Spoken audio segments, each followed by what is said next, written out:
Hello and welcome to my YouTube channel. Today, I am delighted to share a concise tutorial on how to perform a factory default on a Hikvision DVR. To initiate the factory default process on the Hikvision DVR, begin by right-clicking on the monitor screen and selecting the menu option. Enter the password or pattern as required. Next, access the maintenance menu to proceed with the factory default procedure.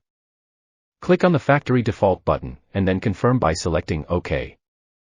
At this point, the factory default process is nearly complete. Allow the DVR to reboot. Once the DVR has powered on again, it will have successfully returned to its initial settings.